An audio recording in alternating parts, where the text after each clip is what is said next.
Last lecture से कोई doubt है? जब तक बाकी लोग ज्वाइन होते हैं, लास्ट लेक्चर से कुछ डाउट है? No sir. बाकी दोनों को, खुशबू, कल्पना?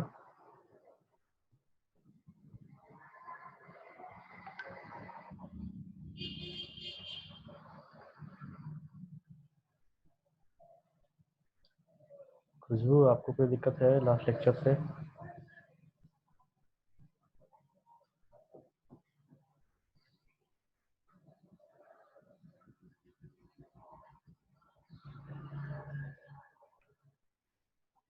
उसमें 2 क्वेश्चन था, बन गया क्या? मैं जो नोट्स दिया था लास्ट टाइम, उसमें 2 क्वेश्चन थे, बन गए या ट्राई किए उस क्वेश्चन को? सिंपल क्वेश्चन थे।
गुड मॉर्निंग विपुल।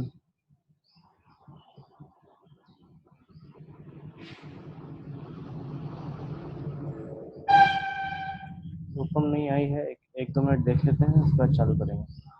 और आज थोड़ा आप ध्यान से सुनेंगे क्योंकि मेरी भी तबीयत डाउन है। ठीक है, तो थोड़ा जोर जोर से नहीं अगर बोल सकता तो एकदम हेडफोन से चिपके रहिएगा।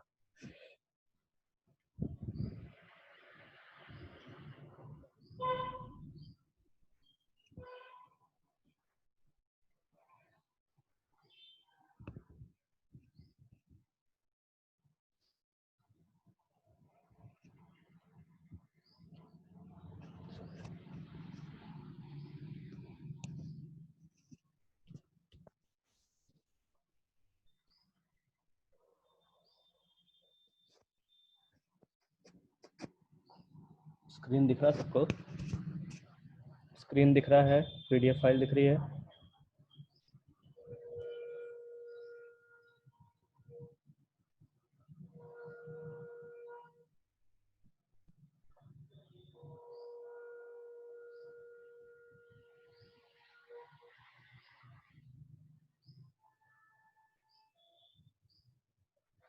देखिए, लास्ट आपको बताए थे स्पिन क्वांटम नंबर। ठीक है, इसमें आपको ये स्पिन एंगुलर मोमेंटम निकालने के लिए दिया जाता है एग्जाम में।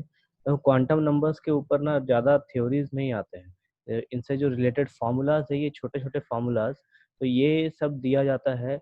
मतलब इसके ऊपर क्वेश्चंस होते हैं और बहुत काफ़ी सिंपल सिंपल क्वेश्चंस होते हैं। आप चाहो तो आसानी से इसको एग्जाम में सॉल्व कर सकते हैं। ठीक है, क्योंकि ये चैप्टर काफ़ी सिंपल है। ठीक है, और मतलब ज़्यादातर फार्मूला बेस्ड ही है ये। क्योंकि इसमें थ्योरीज जो है बहुत टफ थ्योरीज नहीं है। देखो, यहाँ पे पहला फार्मूला है स्पिन एंगुलर मोमेंटम निकालने के लिए कि इलेक्ट्रॉन जब रिवॉल्व कर रहे हैं अपनी ही एक्सिस पे तो उसका एंगुलर मोमेंटम क्या होगा। तो एस यहाँ पे डिनोट करता है स्पिन एंगुलर मोमेंटम को। ये जो स्मॉल एस है, देखिए दोनों एस में फर्क है, एक है आपका कैपिटल, एक है स्मॉल एस। ये स्मॉल एस जो है ये रोटेशन बताता है, पॉजिटिव या फिर नेगेटिव। अब आपको ध्यान रखना होगा एग्जाम में या क्वेश्चंस में कि एस क्लॉकवाइज दिया है या एंटी क्लॉकवाइज। तो क्लॉकवाइज के लिए हम हमेशा पॉजिटिव लेते हैं और एंटी क्लॉकवाइज के लिए हमेशा नेगेटिव लेते हैं। ठीक है, जब एस प्लस हाफ पुट करेंगे, मतलब क्लॉकवाइज रोटेशन अगर लेंगे, तो एस का वैल्यू हमेशा इतना आता है। हमेशा इस वैल्यू को ध्यान रखिए क्योंकि डायरेक्टली क्वेश्चंस आते हैं इसमें। देखिए सेकंड नंबर क्वेश्चन मैंने उसी के ऊपर दिया है। ये आपका कंपटीशन में पूछा हुआ क्वेश्चन है, जी में पूछा हुआ क्वेश्चन है मेंस का। चलिए फटाफट सेकंड क्वेश्चन को देखिए इस फॉर्मूला के हिसाब से कौन सा ऑप्शन होगा। क्वेश्चन पढ़ोगे, ऐसा नहीं कि ऑप्शन ढूंढ के बस बता दिए।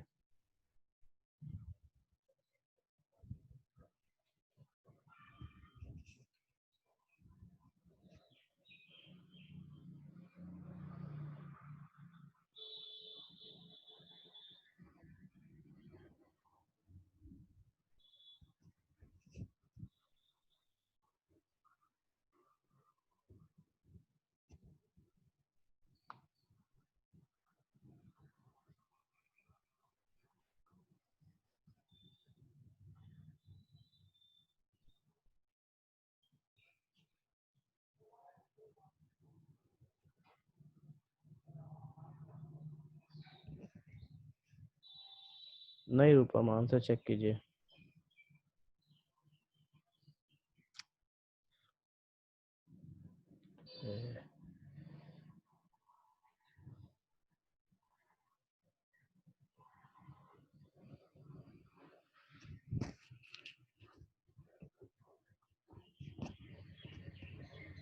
देखिए एक तो हम डायरेक्टली यहाँ से बोल सकते हैं कि डायरेक्ट फार्मूला हमको दे रखा है एग्जाम में, ठीक है। इस क्वेश्चन में डायरेक्ट फार्मूला हमको दे रखा है s is equals to S into S plus one into H by two पाई।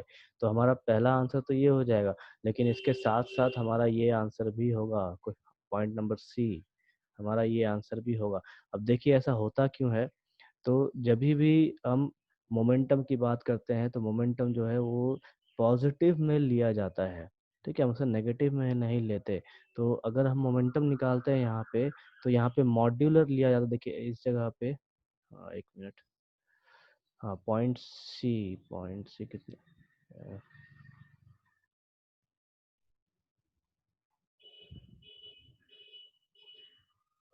ठीक है, पॉइंट ए और पॉइंट सी ये दोनों होगा इसमें, ठीक।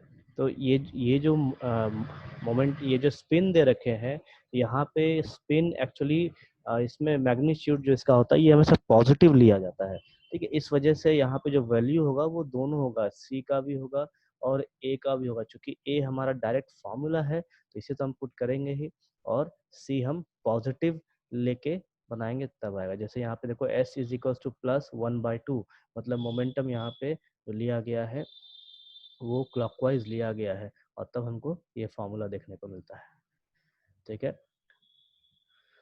देखिए उसके बाद एक और फॉर्मूला है total spin of an atom. तो ये भी कई बार पूछा जाता है, total spin of an atom is equal to number of unpaired electron. अब देखिए आपने जो इलेक्ट्रॉनिक कॉन्फ़िगरेशन पढ़ा है टेंथ में, ठीक, तो वहाँ पे क्या होता है कि हम के एल एम एन के हिसाब से देखते हैं, लेकिन यहाँ पे हम के एल एम एन के हिसाब से ना, हम यहाँ एस पी डी एफ के हिसाब से देखेंगे, और तब देखेंगे कितने अनपेयर्ड इलेक्ट्रॉन्स हैं, ठीक है। जैसे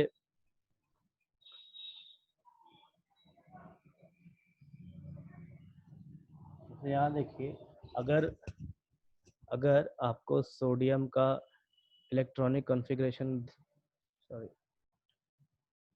अगर सोडियम का इलेक्ट्रॉनिक कॉन्फ़िगरेशन बोला जाए निकालने के लिए, तो एटॉमिक नंबर कितना है इसका 11, और हमको क्या देखने को मिलेगा, हाँ सर,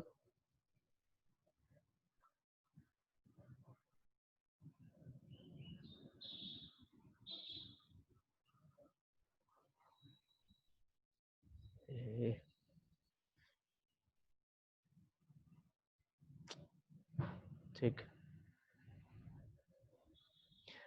ठीक है। जब हम बात करें इलेक्ट्रॉनिक कॉन्फ़िगरेशन की, तो एटॉमिक नंबर अगर 11 है तो हम इसको कैसे लिखेंगे, दो, देन 8 और उसके बाद एक, मतलब 2 8 10 और एक 11, ये हमारा इलेक्ट्रॉनिक कॉन्फ़िगरेशन है। उसके बाद हम बताते हैं कि भाई इसमें एक इलेक्ट्रॉन जो है इसका अनपेयर्ड है, मतलब एक इलेक्ट्रॉन जो है ये पेयरिंग में नहीं है, ठीक है। अभी पेयरिंग का मतलब क्या होता है कि जब भी हम एटम की बात कर रहे हैं तो स्पिन क्वांटम नंबर हमको बतलाता है कि अगर इधर से इलेक्ट्रॉन एक है जो क्लॉकवाइज डायरेक्शन में अगर जा रहा है, तो एक और इलेक्ट्रॉन होगा जो एंटी क्लॉकवाइज डायरेक्शन में उसको बैलेंस करेगा, और इसको हम कहते हैं पेयरिंग ऑफ इलेक्ट्रॉन।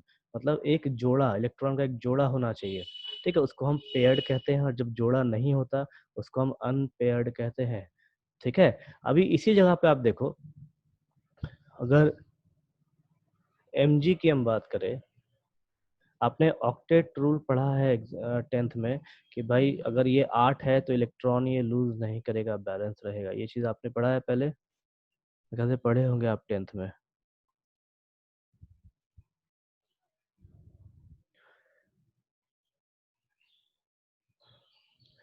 बाकी लोग,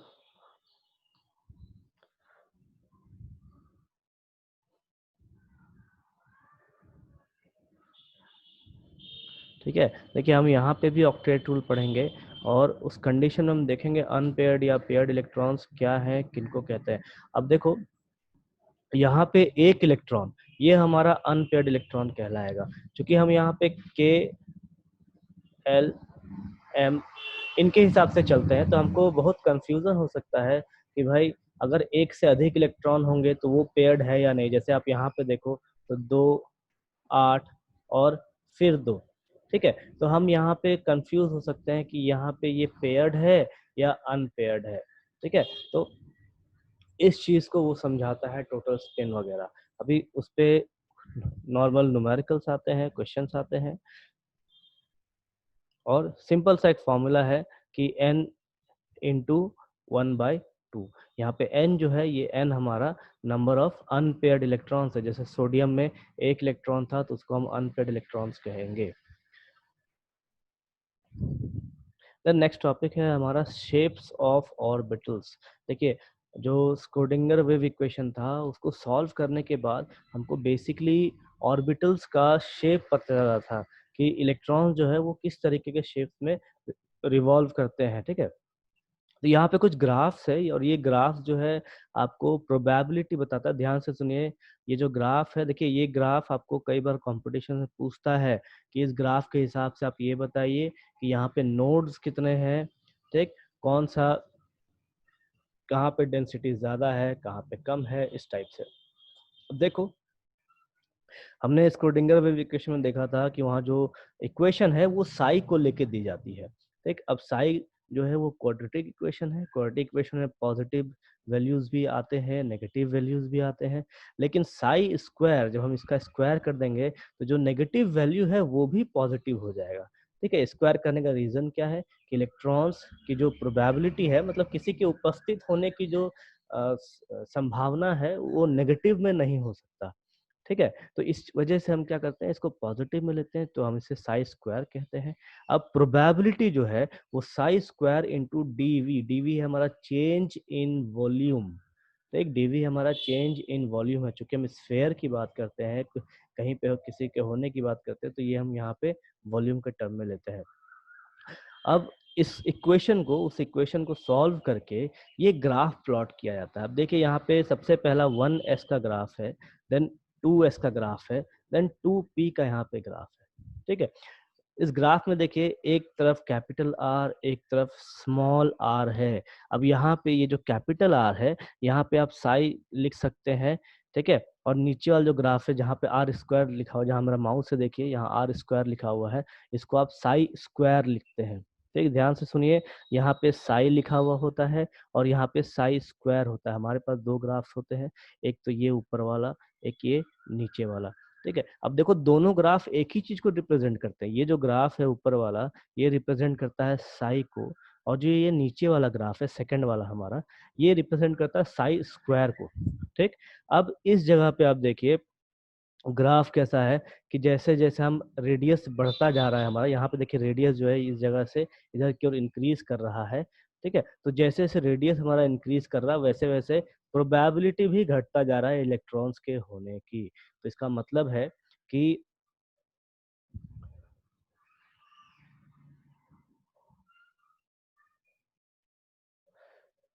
देखिए मान लीजिए यहाँ पे हमारे पास न्यूक्लियस है, या यूं कहिए कि हमारा प्लानिटरी सिस्टम है जहाँ पे ये हमारा सन है, ठीक। अब सन के चारों साइड में प्लैनेट्स हैं, ठीक है। तो ऐसा तो है नहीं कि हम कितनी भी दूरी पे चले जाएं तो हमको बहुत सारा प्लैनेट देखने को मिल रहा है, ठीक, ऐसा नहीं है। तो हम जैसे-जैसे डिस्टेंस हमारा बढ़ता जाता है, वैसे-वैसे हमारे प्लैनेट्स के होने की संभावना घटती चली जाती है। रीज़न ये है कि इसका जो फ़ोर्स ऑफ अट्रैक्शन है, इस सन का जो फ़ोर्स ऑफ अट्रैक्शन है, जिसको देखिए शॉर्ट में फ़ोर्स ऑफ अट्रैक्शन को FOA लिखेंगे, ठीक? और फ़ोर्स ऑफ रिपल्शन को हम शॉर्ट में FOR लिखेंगे, ठीक है? कई बार ये शॉर्ट फॉर्म्स यूज़ होते हैं, तो ध्यान रखिए इस चीज़ को, force of attraction and force of repulsion. तो जैसे-जैसे हम दूर जाएँगे सन से, तो ग्रेविटेशनल पुल जो होता है या फ़ोर्स ऑफ अट्रैक्शन जो होता है प्लैनेट्स और सन के बीच, वो कम होने लगेगा। तो हमको जो प्लैनेट्स है वो आगे दिखेगा नहीं, ठीक है? और जनरली उसके आगे होता भी नहीं है हमारा प्लैनेट्स। नॉर्मली जो हमारा प्लैनेट्स है उसके आगे आपको कुछ भी देखने को नहीं मिलता या सुनने को नहीं मिलता। तो सेम प्रोसेस या सेम फंडा जो है इलेक्ट्रॉन्स के साथ भी लागू होता है। जैसे-जैसे हमारा न्यूक्लियस से रेडियस बढ़ता जाएगा, रेडियस बढ़ने का मतलब है एटम में नंबर ऑफ सेल्स इंक्रीज कर रहे हैं। ध्यान दीजिए, रेडियस बढ़ने का मतलब है नंबर ऑफ सेल्स इंक्रीज कर रहा है। मैं पूरा सर्कल नहीं बना रहा हूँ, सिर्फ एक आउटलाइन ड्रॉ कर रहा हूँ, ठीक है? तो जैसे जैसे रेडियस बढ़ेगा वैसे वैसे इलेक्ट्रॉन्स के होने की संभावना घटती चली जाएगी, और जो हमारा ग्राफ है, ये ग्राफ डिक्रीज करने लग जाएगा, ठीक? ये जो ग्राफ है हमारा, ये ग्राफ डिक्रीज करने लग जाएगा जैसे जैसे आर बढ़ेगा वैसे। अभी ये हो गया हमारा साई का ग्राफ, ठीक? अब देखो यहाँ पे ये जो ग्राफ है ये एक्स और वाई के बीच में बनाया गया है, ठीक है? अगर इसी चीज को हम मान लो, ये हमारा देखो ये पूरा का पूरा जो है ये पॉजिटिव वैल्यूज को शो कर रहा है, तो अगर इसका हम स्क्वायर कर दें, एक मिनट, एक सेकंड,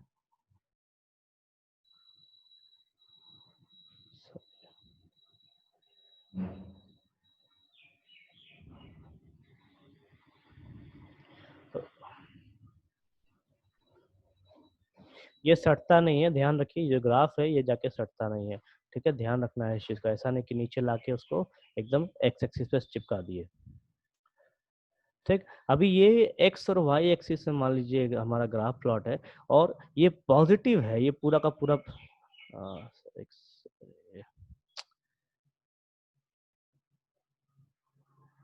ये पूरा का पूरा जो है ये पॉजिटिव वैल्यू है, ठीक है? अब अगर मैं साई स्क्वायर करूं, अब अगर साई स्क्वायर करूं, तो हमको क्या देखने को मिलेगा कि साई स्क्वायर में भी सेम वैल्यू है, ठीक है? साई स्क्वायर में भी हमको सेम वैल्यू, क्योंकि यहाँ भी हमारा पॉजिटिव था और यहाँ पे भी हमको पॉजिटिव ही देखने को मिलेगा।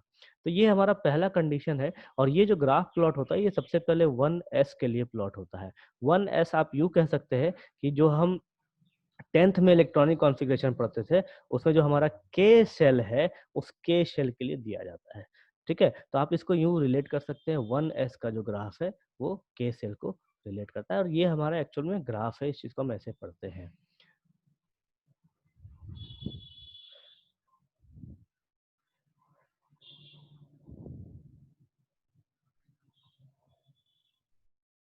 देखिए, आपको यहाँ पे ये हमारा 1s का ऑर्बिटल है, जहाँ पे इलेक्ट्रॉन्स के होने की संभावना है, और ये हमारा के शेल भी कहलाता है, ठीक है? तो ये 1s का जो प्रोबेबिलिटी डेंसिटी है इलेक्ट्रॉन्स की, वो ऐसी होती है, मतलब न्यूक्लियस के पास जो डेंसिटी होता है इलेक्ट्रॉन्स का, वो काफ़ी ज़्यादा होता है। देन हमारे पास सेकंड ग्राफ है 2s के लिए।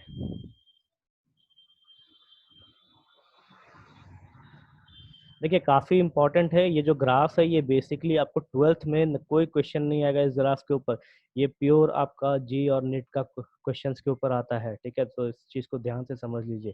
तो ग्राफ काफ़ी इजी होते हैं, और आपको एग्जाम में जो है ये ग्राफ्स ही दिए रहेंगे, इसके ऊपर जो क्वेश्चंस आएगा वो ग्राफ ही दिया रहता है, ठीक है? उससे भी आपको चूज करना होता है कि कौन सा ग्राफ किस ऑर्बिटल के लिए है, ठीक है? तो अब देखिए यहाँ पे सेक 2s का हमारे पास ग्राफ है, इक्वेशन को सॉल्व करके 2s का जब हम ग्राफ बनाते हैं, 2s जो है हमारा सेकंड ऑर्बिट के लिए है या सेकंड ऑर्बिटल के लिए है, ठीक है? तो आप यूँ कह सकते हैं k के बाद हमारा l आता है, तो l के लिए हम इसको प्लॉट कर रहे हैं, ठीक? अब देखो 2s है, तो 2s में जब हम सॉल्व करते हैं इस ग्राफ को, तो हमको हमारा जो ग्राफ है वो यहाँ से आके यहाँ x एक्सिस पे एक जगह कट करता है, उसके बाद ये थोड़ा डाउन जाता है और फिर ऐसा कांस्टेंट हो जाता है, मतलब एक्स एक्सिस से ये यहाँ पे कांस्टेंट हो जाता है। अब देखो यहाँ पे एक जगह पे ये कट कर रहा है, तो इस कट का मतलब क्या है? ठीक है, इस पॉइंट को देखो हम नोड पॉइंट कहते हैं। ठीक, ध्यान से देखिए, ये हमारा नोड पॉइंट कहलाता है। अभी नोड पॉइंट है क्या?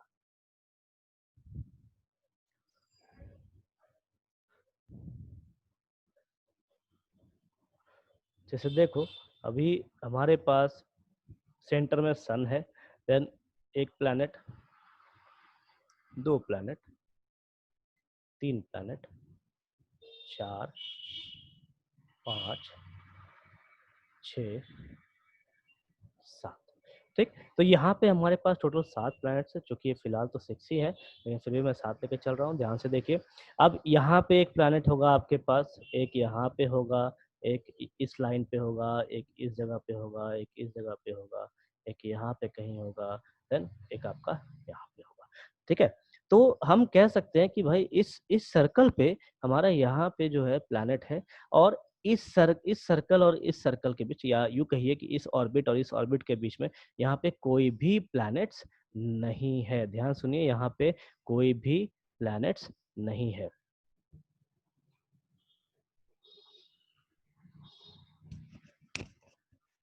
ठीक, यहाँ पे हमारे पास कोई भी प्लैनेट नहीं है। अब ये जो कोई भी प्लैनेट नहीं है, इसको हम कहते हैं एक्चुअल में नोड पॉइंट, या इसको हम कहते हैं नोड। ठीक है, जहाँ पे हमको इलेक्ट्रॉन कुछ भी नहीं दिखता, जैसे यहाँ पे नहीं दिखेगा, यहाँ पे नहीं देखने को मिलेगा, यहाँ देखने को नहीं मिलेगा, या यूँ कहिए कि दो ऑर्बिटल्स के बीच में हमको यहाँ पे प्लैनेट्स देखने को नहीं मिल रहा है। तो ये जो पॉइंट है जहाँ हमको देखने को नहीं मिल रहा है, ये पूरा का पूरा पॉइंट को हम कहते हैं नोड पॉइंट या नोड प्लेन कहेंगे। इस चीज को ध्यान से समझिए, जहाँ पे प्लैनेट्स नहीं पाए जाते वहां पे हम इसको नोड कहेंगे। तो सेम तरीके से हम इलेक्ट्रॉन्स के केस को भी डिफाइन करते हैं कि जहाँ पे इलेक्ट्रॉन्स नहीं पाया जाता, तो उस जगह को हम कहते हैं नोड या फिर नोडल प्लेन। ये दो टर्म है, एक तो हमारा नोड और दूसरा नोडल प्लेन। ठीक है, अब देखो इस चीज को हम ड्राइंग में देखेंगे कैसे यूज करते हैं इसको। देखिए, सबसे पहला हमारे पास क्या है, यहाँ पे हमारे पास सबसे पहले यहाँ क्या दे रखा है, तो इस ग्राफ में आप देखिए कि ये जो 2s का जो यहाँ पे ग्राफ बना है, यहाँ पे ये लाइन x एक्सिस को कट कर रहा है। ध्यान से देखिए इस चीज को, तो इस चीज को दिमाग में बिठा लीजिए कि ये जो ग्राफ जितनी बार x एक्सिस को कट करेगा, हमको उतना नोड पॉइंट मिलेगा।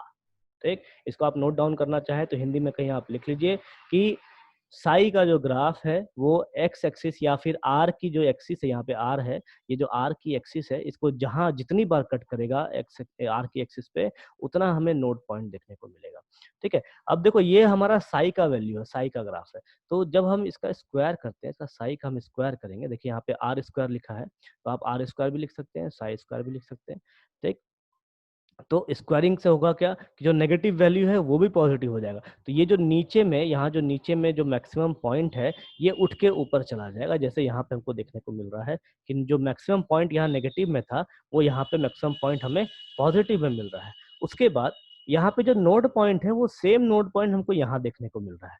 ठीक है, नोड पॉइंट चेंज नहीं होगा, ऐसा नहीं कि स्क्वायर हम कर रहे हैं तो नोड पॉइंट हमारा बदल जाएगा। ठीक, अब ध्यान क्या रखना है हमको, देखिए इस ग्राफ में आप देखो, इस ग्राफ में सॉरी इस ड्राइंग में आप देखिए, यहाँ पे 2s का ऑर्बिटल दिखाया है मैंने। एक ये अंदर का जो येलो वाला है, ये हमारा 1s है। उसके बाद व्हाइट पोर्शन है, तो व्हाइट पोर्शन जो है वो हमारा नोड है, और इसी चीज को यहाँ पे ग्राफ में दिखाते हैं कि ये हमारा नोड पॉइंट है। उसके बाद ये जो ब्लू पोर्शन है, ये पूरा इलेक्ट्रॉन का डेंसिटी है। तो इलेक्ट्रॉन डेंसिटी कितने हो गए यहाँ पे, एक हमारा 1s और एक हमारा 2s का। उसके बाद नोड कितने हो गए, तो सिर्फ ये बीच का एक हो गया नोड। ठीक है, तो हम ये कह सकते हैं कि भाई जो 2s का जो ऑर्बिटल है, उस 2s में सिर्फ एक ही नोड है।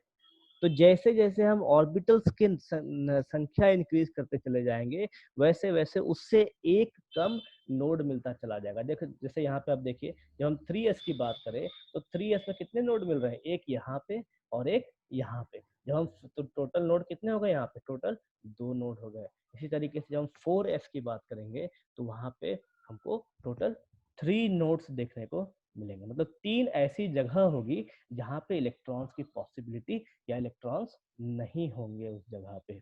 ठीक है, अब देखिए यहाँ पे जो ग्राफ बनाया गया है ये एक्चुअल में ये वॉल्यूम लिया गया है एक आप यूँ कह सकते हैं। देखिए मैं इसको दिखाता हूँ वापस से आपको।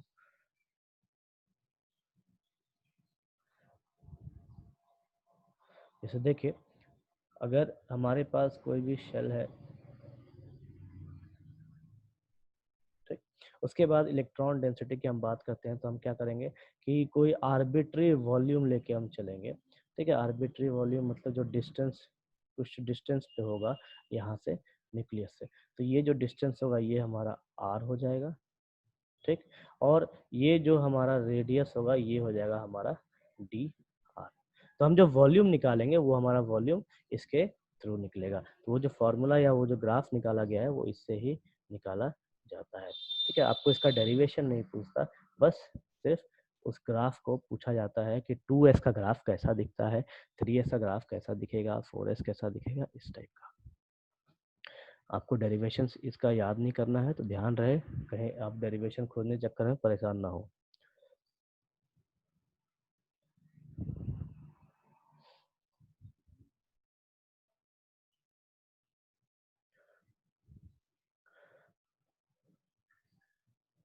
ठीक है, अभी देखिए ग्राफ आपको सभी ग्राफ्स ऐसे ही पढ़ने हैं। अब यहाँ पे देखो ये 2p का ग्राफ है। ठीक है, तो 2p का जो ग्राफ है ये यहाँ से चालू हो रहा है इस पॉइंट से। ये एक चीज ध्यान रखिए, जिस जिस जगह पे कोई इलेक्ट्रॉन नहीं होता और वहाँ पे कोई प्लेन पास करता है उसको हम कहते हैं नोडल प्लेन। ठीक है, तो जो नोडल प्लेन है वो मैं आपको आगे दिखाऊंगा कैसे देखते हैं या कैसे इमेजिन करते हैं। देखिए ऑर्बिटल्स हम देख नहीं सकते, ठीक, तो हम सिर्फ इमेजिन कर सकते हैं या उस चीज को समझ सकते हैं कि भाई जिन लोगों ने थ्योरी दी है या जिन लोगों ने अपने इस चीज को समझाया है उसको हम कैसे समझ सकते हैं। ठीक है,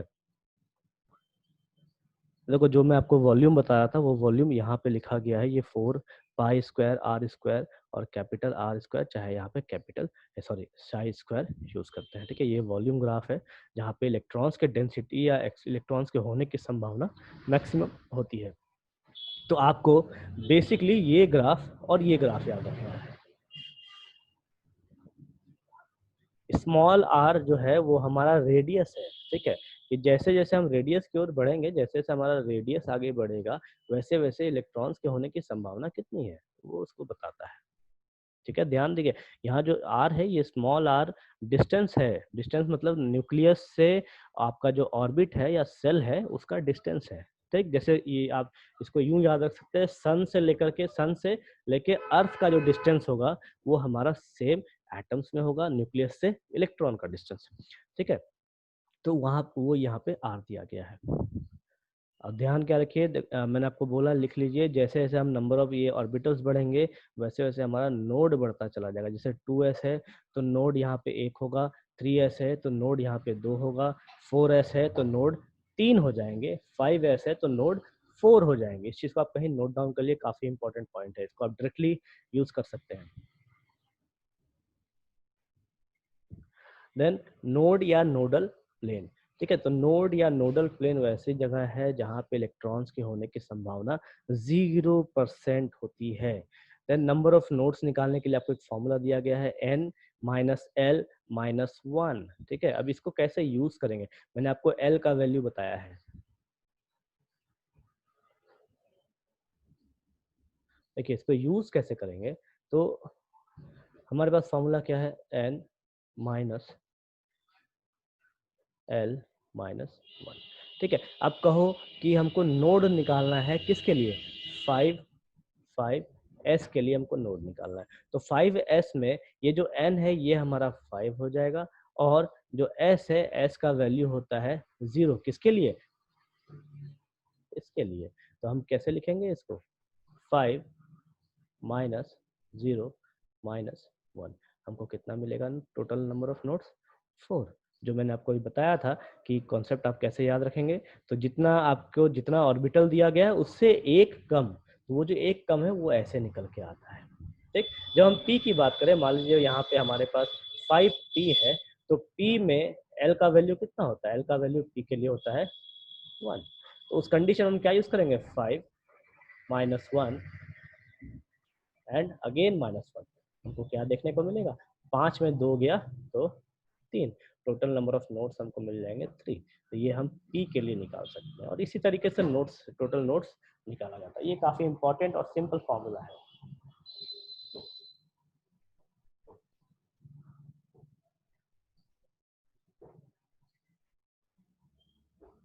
अभी तक कोई डाउट है किसी को?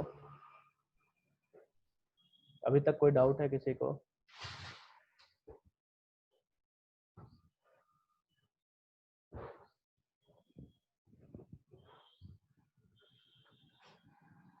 देखिए काफ़ी इम्पोर्टेंट चीज़ चल रहा है और स्पेशली आपके कंपटीशन पॉइंट ऑफ व्यू से चल रहा है ये। ठीक है, ये आपका बोर्ड का नहीं है, ध्यान दीजिए। जब आप नोट्स लिखेंगे इसको तो आप इसको कंपटीशन सेक्शन में डाल के लिख देंगे अपने नोट्स में। ठीक है, और ये काफ़ी इम्पोर्टेंट टॉपिक है। ठीक, और ये ग्राफ मैं आपको व्हाट्सएप में डाल दूंगा, आप इसको ढंग से पढ़िए, ढंग से देखिए। और आपका होमवर्क रहेगा कि उसमें मैंने 1s और 2s का ग्राफ बनाया है, आपको 3s, 4s और 5s का ग्राफ बना के दिखाना है। ठीक है, ठीक है, मिलते हैं फिर नेक्स्ट लेक्चर। और मोस्ट प्रोबेबली आपका कल हो सकता है लेक्चर ना हो सके क्योंकि मेरी तबीयत ठीक नहीं है। ठीक है, वो मैं शाम को अपडेट कर दिया जाएगा। ठीक है, बाकी आप ग्राफ को ढंग से देखेंगे, वेरी इंपॉर्टेंट ग्राफ है जो ड्राइंग्स में जो मैंने बोर्ड पे बनाया है वो भी आप देखेंगे ढंग से। और कुछ डाउट होगा तो आप या तो व्हाट्सएप पे पूछ लीजिए या फिर आप नेक्स्ट लेक्चर में पूछ लीजिए।